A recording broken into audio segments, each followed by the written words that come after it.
আধ্যাত্মিকতা, এটাকে আমি কি করে ডিফাইন করব? এক একজনের কাছে আধ্যাত্মিকতার সংজ্ঞা এক এক রকম হতেই পারে। কিন্তু কেউ ধর্মের যে আচারগুলো, সেই রীতিনীতিগুলো মেনে চলেছে, তার কাছে সেটাই আধ্যাত্মিকতা। কেউ হয়তো ধর্ম মানছে না, ধর্মের যে নিয়ম কানুন বা যে আচার বিচার যেগুলো, সেগুলো হয়তো সে মানে না, কিন্তু তার এই বিশ্ব ব্রহ্মাণ্ড, এই ইউনিভার্স, এইসব নিয়ে তার একটা চিন্তন রয়েছে। অর্থাৎ সত্যটা কি, ভগবান কি সত্যি আছে, থাকলে তাকে খোঁজার চেষ্টা, সঠিক অর্থে কিন্তু সেটাই স্পিরিচুয়ালিটি, যে আমি সত্যের সন্ধানে নিজেকে নিবেদিত করেছি। তো তার কাছে কিন্তু সেই সংজ্ঞাটা আলাদা আধ্যাত্মিকতার। সে সত্যকে জানতে চাইছে, ভগবানকে অনুভব করতে চাইছে। এই বিশ্ব ব্রহ্মাণ্ড, যেটা বিশ্ব ব্রহ্মাণ্ডটাই তো অলমাইটি, সুপ্রিম পাওয়ার। বলা হয় যে এই জীবনের ওপারে একটা প্যারালাল ওয়ার্ল্ড রয়েছে। আমাদের সবারই যখন চলে যাওয়ার সময় হবে, চলে যাব এই বডি, এই মাইন্ডকে ছেড়ে, তখন ওই প্যারালাল ইউনিভার্সেই যেতে হবে। তো সেটাকে উপলব্ধি করা, সেটাকে অনুভব করা হয়তো আরেক প্রকার মানুষদের কাছে আধ্যাত্মিকতার সংজ্ঞা। আর এক দল আছে যারা ধর্মকর্ম করেই ভগবানকে পেতে চায়। আরেক দল যারা ভগবানকে অনুভব করতে চায় তার নিজের আত্মার থ্রু দিয়ে, ফিল করতে চায়, কসমসকে জানতে চায়, এই গ্যালাক্সিটাকে অনুভব করতে চায়, 3D 5Dর মধ্যে ডিফারেন্সটা কি সেটাকে যাচাই করে নিতে চায়। এখন তাহলে আধ্যাত্মিকতার মানে সে অর্থে কিন্তু সঠিক সংজ্ঞা, মানে পার্টিকুলার কোনো সংজ্ঞা হতে পারে না। আবার যে একজন নাস্তিক, যে ভগবানকে মানে না, সেও কিন্তু এক প্রকার ভাবে স্পিরিচুয়াল তার মতো করে। সে হয়তো ভগবানকে মানে না, কারণ সে ভগবানের অস্তিত্ব কখনো অনুভব করেনি, কিন্তু সে তার জীবনে ভালো কাজ করে গেছে। অনেক ক্ষেত্রে বলা হয় যে তুমি যদি ভালো কাজ করো, অন্যের উপকার করো, নিজের ভালো করো, অন্যের ভালো করো, কারোর ক্ষতি না করো, তাহলেও তুমি ভগবানের সান্নিধ্যে আসতে পারো। সে তুমি ভগবানকে ডাকো বা না ডাকো, পূজা অর্চনা করো বা না করো। আবার এমন মানুষও রয়েছে যারা অনুভব করতে চায় ভগবানকে, পুজো করতে চায় ভগবানকে, ফিল করতে চায়, এবং তার সাথে সাথে ভালো কাজও থাকবে। দুজনেই সঠিক। তারা নিজের নিজের মতো করে সত্য যেটা, সেটাকে খুঁজে পেতে চাইছে। আমি যুক্তি দিয়ে তো তার সাথে মানে লড়াই করতে পারবো না যে ভগবানের সত্যি কোনো অস্তিত্ব রয়েছে কিনা, কারণ এটা অনুভূতির বিষয়, এটা বিশ্বাসের বিষয়। তাকে আমি যুক্তি দিয়ে তো কিছু বোঝাতে পারবো না, এর কোনো এখনো সায়েন্টিফিক এক্সপ্লেনেশন হয়নি। সায়েন্টিস্টরাও কিছু বলতে পারে না, আর যারা যোগী সাধু পুরুষ তারাও এটার ব্যাখ্যা বোঝাতে পারবে না। এটা অনুভূতির ব্যাপার। যাদের অনুভূতিটা হয়েছে, যাদের এই আধ্যাত্মিক চেতনাটা এসছে, তারাই এটা ফিল করতে পারবে। যার ওটা আসেনি সে কোনোদিনই ফিল করবে না। কিন্তু হয়তো সে জীবনে ভালোভাবে সে তার লাইফস্টাইলটা সে সুন্দর সুশৃঙ্খলভাবে ডিসিপ্লিন ওয়েতে সে তার জীবনটা যাপন করছে, সেটাও ফাইন। কাউকে ক্ষতি না করে, কারোর মনে হার্ট না করে, নিজের মতো করে নিজে থাকা, fine. That is also perfectly okay. সে হয়তো ভগবানকে মানতে চায় না, কারণ সে যুক্তিবাদী মানুষ, কিন্তু সে পরোক্ষভাবে কিন্তু আরেকজনের উপকার করতেই পারে, এবং সে হয়তো করছেও। আবার যে মানুষটা ভগবানেই তার নিবেদিত প্রাণ, সে জানে যে একটা সময়ের পর তার চরণেই তার তার আরাম, তার মোক্ষ প্রাপ্তি ওখানেই। যখন সবকিছু সব দিক থেকে তার রাস্তা বন্ধ, দেওয়ালে পিঠ থেকে গেছে, কোনো কিছুরই ক্লু তার কাছে আসছে না, কোনো কিছুর সলিউশন আসছে না, তখন ভগবানের চরণেই তার শান্তি।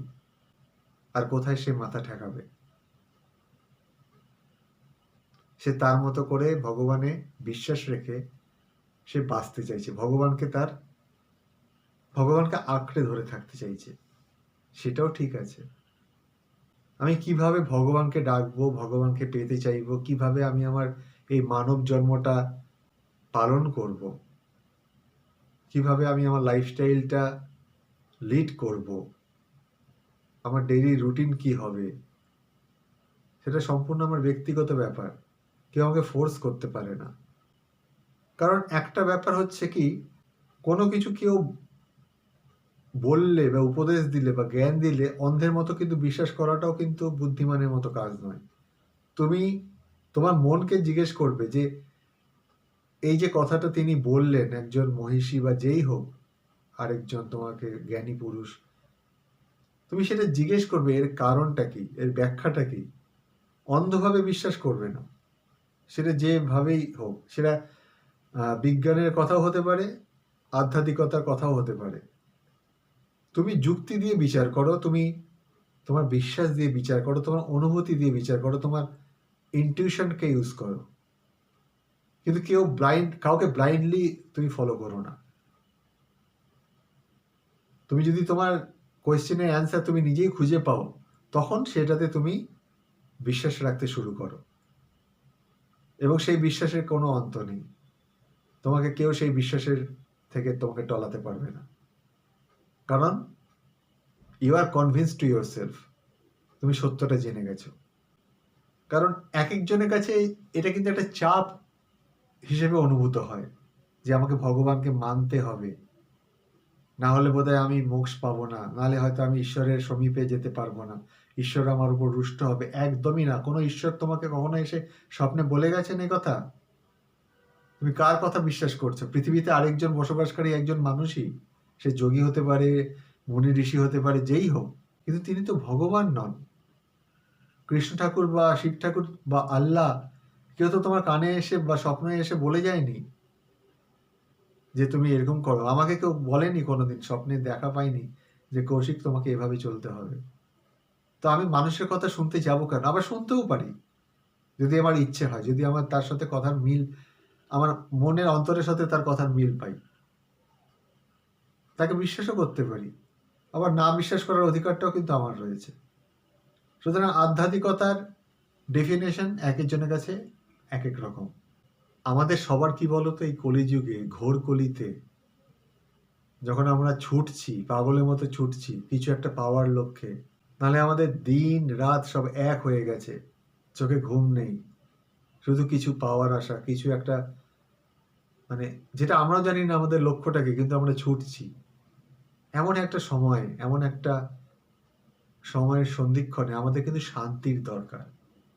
সেই শান্তিটা পেতে গেলে তোমার যেভাবে তুমি, যে পথটাই তুমি অনুসরণ করো, যেই চয়েসটা তোমার, তুমি কিভাবে, তুমি কোন ওয়েতে তুমি এগোবে। তুমি আধ্যাত্মিক হবে, কি তুমি সাইন্টিফিক্যালি ভাবলে, কি তুমি অন্যরকম ভাবে নিজের উচ্ছৃঙ্খল হলে, সেটাও ফাইন। তোমার যদি ইচ্ছে হয় উদ্দাম জীবনযাপন করবো, আবার কেউ শান্তভাবে পড়াশোনার মধ্যে দিয়ে জ্ঞান আহরণ করার চেষ্টা করে, সবাই ঠিক আছে। শুধু কাউকে হার্ট না করলেই হলো। আমি যদি কাউকে হার্ট না করি, কাউকে কষ্ট না দিই, পারলে যদি কারোর উপকার করি, তাহলে আমি আমার নিজের জন্য কেন ভাববো না? এটা তো অন্যায় কিচ্ছু নেই। কিসের অন্যায়? এবং ভগবান কিন্তু এটাই চায় যে তুমি নিজেকে ভালোবাসো। যে নিজেকে ভালোবাসতে না পারে, সে অন্য কাকে কি ভালোবাসবে? সবচেয়ে বেশি তোমাকে নিজেকে ভালোবাসতে হবে আগে। নিজেকে খোঁজো, নিজেকে বোঝো, তবে তো অন্যকে ভালোবাসবে, অন্যকে চিনতে পারবে, অন্যের উপকার করতে পারবে, অন্যকে জ্ঞান দিতে পারবে। এটাই কিন্তু সঠিক আধ্যাত্মিকতা, স্পিরিচুয়ালিটি। ধর্মকর্ম করতেই পারো, সেটা একজন মানুষের অধিকার, কিন্তু তোমার মনটা কিন্তু ওই ধর্মকর্ম হয়ে যাওয়ার পর, পূজা অর্চনা হয়ে যাওয়ার পর আবার যেন এই মানে নিত্যদিনের কাজে ব্যস্ত হয়ে যাওয়ার সময় সবকিছু ভুলে যাওয়া নয় কিন্তু। পুজোর সময় হরিনাম করলাম, পুজো হয়ে গেল, আমি আমার অফিসে চলে গেলাম, আমি আমার নিত্যদিনের ব্যস্ততার মধ্যে আবার জড়িয়ে গেলাম, হরিনাম করতে ভুলে গেলাম, তাতে কোনো লাভ নেই। কিন্তু সেই মানুষটা যে দিনে হয়তো 2-3 বার বা 4 বার, 1-1 ঘন্টায় 4-5 বার করেও নারায়ণের নাম করছে, এবার তাকে স্মরণ করছে কাজের মধ্যে দিয়ে, ভুলে যায়নি।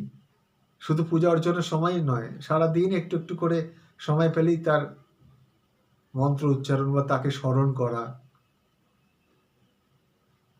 সে কিন্তু উচ্চারণটা করে যাচ্ছে হরিনাম বা আল্লাহ, যা জিসাস, যার যেটা ধর্ম, শিখ ধর্ম, আল্লাহ, মুসলমান ধর্ম, খ্রিস্টান, যার যেটা ধর্ম, অলমাইটি একজনই, তারই বিভিন্ন রূপ, শিব, কালী, আল্লাহ, জিসাস, যেভাবেই তুমি ভাবো না কেন।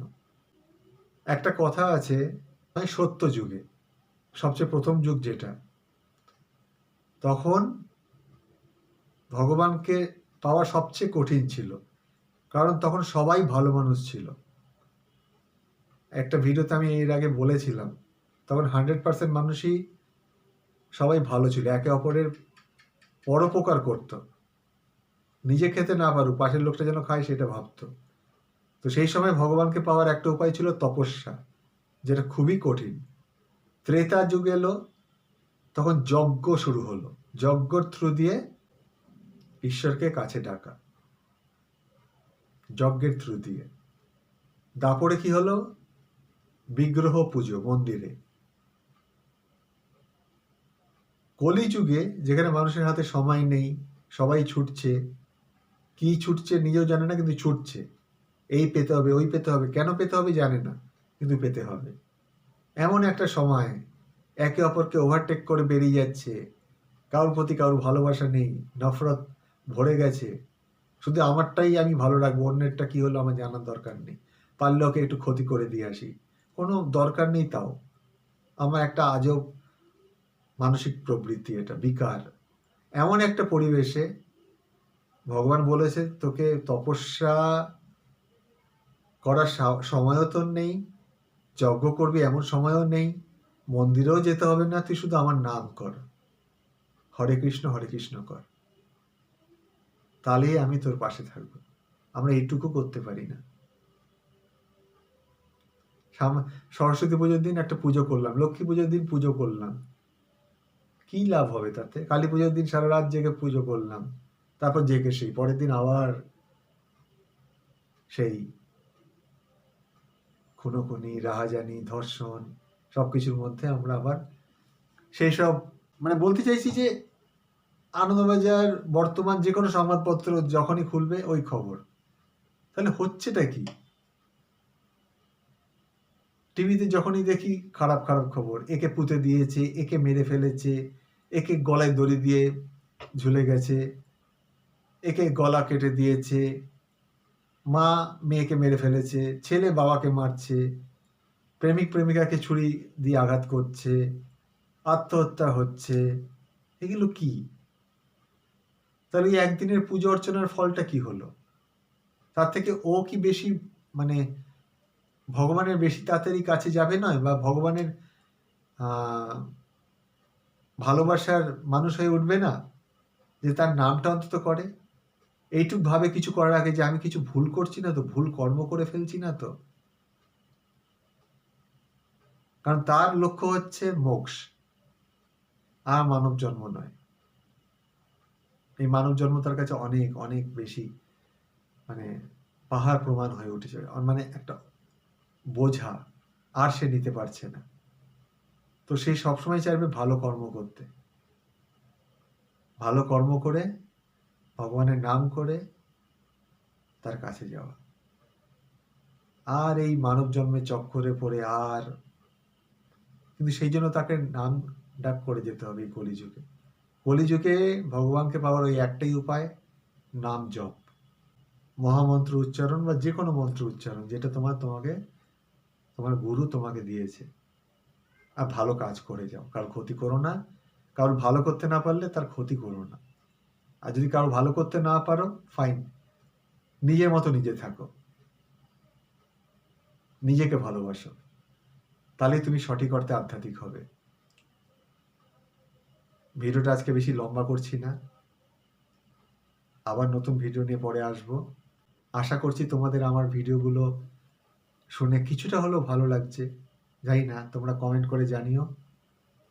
আরও জানিও যে তোমরা কোন টপিকসের ওপর আমার মুখ থেকে কথা শুনতে চাও।